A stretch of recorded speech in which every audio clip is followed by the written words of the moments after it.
চৰকাৰ গুৱাহাটীত ফ্লাইঅভাৰ বনাই তৎ পোৱা নাই। তেওঁলোকৰ গোটেই চকু গুৱাহাটীৰ ওপৰত ফ্লাইঅভাৰ বনোৱা, আৰু সেই ফ্লাইঅভাৰ ৩-৪জন ডাঙৰ ঠিকাদাৰ আৰু মুখ্যমন্ত্ৰী যিহেতু নিজে PWD বিভাগৰ তত্ত্বাৱধায়ক হিচাপে কাম কৰিছে, গোটেই চৰকাৰৰ ধ্যান তাতে।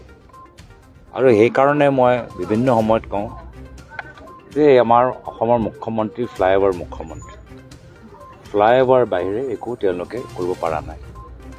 আকৌ নিৰ্বাচনৰ সময়ত কয় ডাবল ইঞ্জিনৰ চৰকাৰ, ৰাজ্যত বিজেপি, কেন্দ্ৰত বিজেপি, কামখিনি ভালদৰে হ'ব। কি কাম হৈছে আমি নিজে দেখা পাইছোঁ। যোৰহাট মাজুলী সংযোগী দলং প্ৰায় 4 মাহ বন্ধ, বেছি দিন হোৱাই নাই কাম আৰম্ভ কৰা। বন্ধ হ'বলৈ আৰম্ভ হ'লেই, ৰিটেণ্ডাৰিং আৰম্ভ হ'লেই। ৰিটেণ্ডাৰিং কিমান বাৰ হয়? আমিতো যোৰহাট এই শিৱসাগৰ ফ্লাইঅভাৰ পাৰ্টটো আমি দেখা পাইছোঁ, জাঁজিত 4 বাৰ 5 বাৰ ৰিটেণ্ডাৰিং হৈয়ে থাকে।